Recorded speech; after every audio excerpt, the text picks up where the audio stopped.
Olá, tudo bem? Seja bem-vindo aqui a mais um vídeo nosso no canal do YouTube. Nesse vídeo aqui eu quero discutir com vocês, ensiná-los uma questão que é bem importante aí no que diz respeito até mesmo em algumas circunstâncias à prescrição do treino, ao entendimento de respostas, por exemplo, da frequência cardíaca para intensidades específicas de treino, na esteira, na bicicleta, no transporte, correndo na rua, pulando corda, fazendo um trabalho no saco de boxe, fazendo qualquer atividade, um polichinelo, jogando futebol.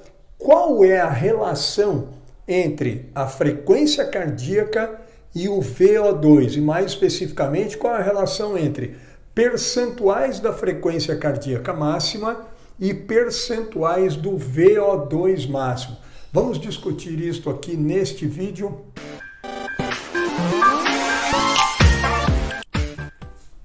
Pessoal, vamos lá. Olhando aqui para a lousa, eu já deixei pronto aqui. Olha só, existe uma relação entre a frequência cardíaca máxima e o VO2 máximo. E existe essa relação por quê? Se vocês olharem nosso vídeo aí de VO2 máximo, e quem ainda não viu esse vídeo, quem ainda não entende exatamente sobre o VO2 máximo, o consumo máximo de oxigênio, eu recomendo que assista o vídeo nosso sobre o VO2 máximo antes de assistir esse aqui. Por que existe relação entre frequência máxima e VO2 máximo? Por um único motivo. Porque o VO2 máximo ele é determinado pelo débito cardíaco máximo vezes a diferença arteriovenosa máxima de O2. No outro vídeo eu explico direitinho o que é isso. O débito cardíaco máximo é frequência cardíaca máxima vezes volume de ejeção máximo. Portanto, se isso aqui é maior ou isso aqui é maior, nesse vídeo eu estou explicando direitinho, isso aqui, lembra, não é influenciado pelo treino, mas se o débito determina o VO2 máximo e a frequência, junto com o volume de ejeção, determina o débito máximo, obviamente existe uma relação entre frequência cardíaca... Opa, aqui é VO2 máximo, desculpa. Obviamente existe uma relação entre frequência cardíaca máxima e VO2 máximo.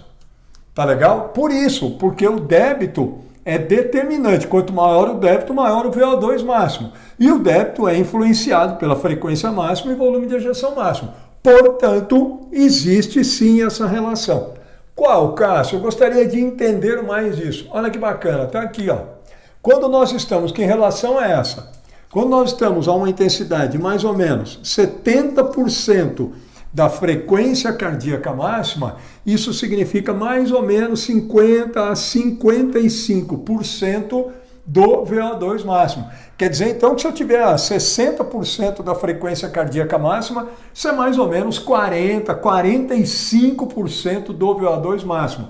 Só para vocês entenderem isso. Qualquer coisa, mesmo para indivíduos sedentários, tá? E vou usar o sedentário como referência. Abaixo de 50% do VO2 máximo em indivíduos sedentários é um exercício leve. E menos do que isso, muito leve. Entre 50% e 60% do VO2 máximo, para a grande maioria dos indivíduos sedentários saudáveis, o exercício tem uma intensidade moderadamente leve, de moderadamente leve para um pouco pesado, em torno de 50% a 60%, 65% do VO2 máximo. É aí que tem de moderado para um pouco pesado. Então vejam, quando a gente está em torno de 70% da frequência cardíaca máxima, e estamos por aqui, sempre os 70%, que é uma intensidade que muitos preconizam, né? 70% que é bom para o coração, que aumenta o tamanho, é uma intensidade boa para o coração. Na verdade, o indivíduo sedentário e um treinado, então, nem se fala, aí é muito leve. Mas ele aguenta manter isso por períodos em torno de 20, 30 e poucos, 40 minutos. Porque ele está num exercício, desculpem, caiu aqui, ele está num exercício de intensidade leve para moderada. Tudo bem? Agora, cuidado, porque não pode pensar nesse 70% por um valor de frequência estimada por equação. 220 menos a idade, 210 menos 0,72 vezes a idade, qualquer equação que tenha aí preditiva. Essa relação, ela existe quando eu sei exatamente qual é a frequência cardíaca máxima e o VO2 máximo, tá legal? Então não é a frequência cardíaca máxima estimada por equação, é a frequência cardíaca máxima real, medida num teste crescente máximo até o indivíduo chegar na máxima que dá aquele platô. Tem vídeo aí falando disso aqui, assistam, por favor, para entender mais sobre isso.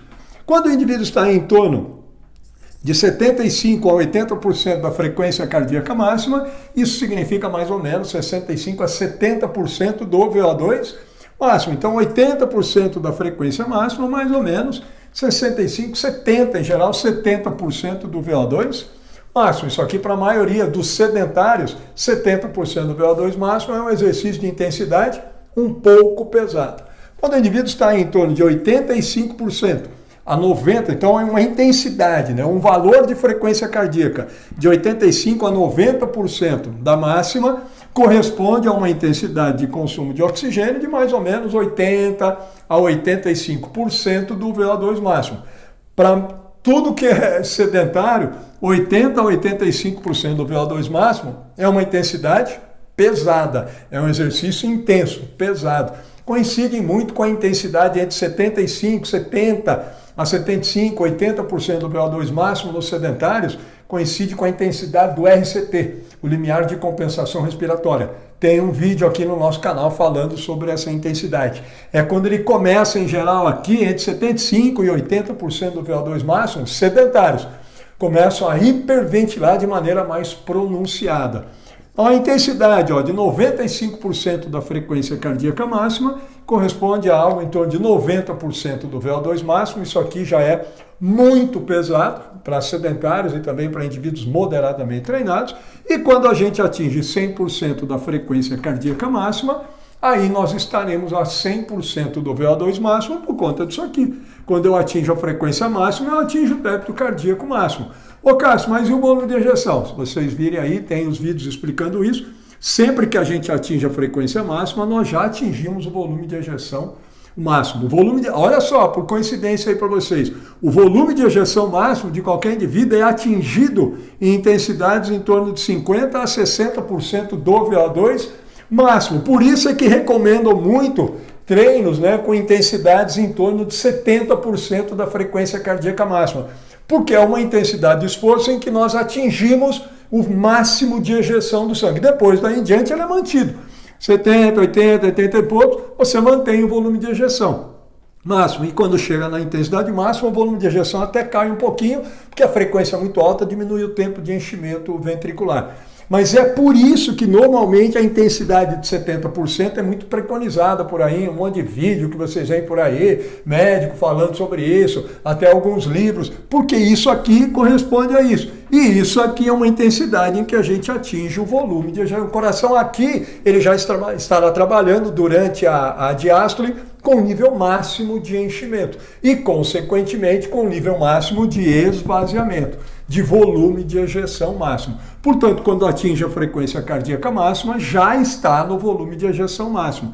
Por isso que isso vai determinar o alcance do débito e do VO2 máximo. Olha aí que bacana. Está aqui, né, o porquê da relação e qual é essa relação. Se vocês pegarem isso no indivíduo com 20 anos aí, que fica um cálculo fácil, pegando na média, não é que todo mundo com 20 anos tem 200 batimentos, isso é a média. Tá? Mas imagina aí alguém com 30 anos com 200 batimentos por minuto. Nossa, Cássio, é possível? Assistam nossos vídeos aí sobre frequência cardíaca máxima. Tem uma trilogia da frequência cardíaca máxima aqui no nosso canal. Fica tudo muito explicado para acabar com tudo que é dogma relacionado à frequência cardíaca máxima. Então imagina um indivíduo com 30 anos com 200. Quando ele está a 180 batimentos por minuto, lá na esteira, pulando corda, fazendo alguma coisa, 180 batimentos significaria o quê? 90% da frequência cardíaca máxima. Nisso aqui ele estará mais ou menos quanto?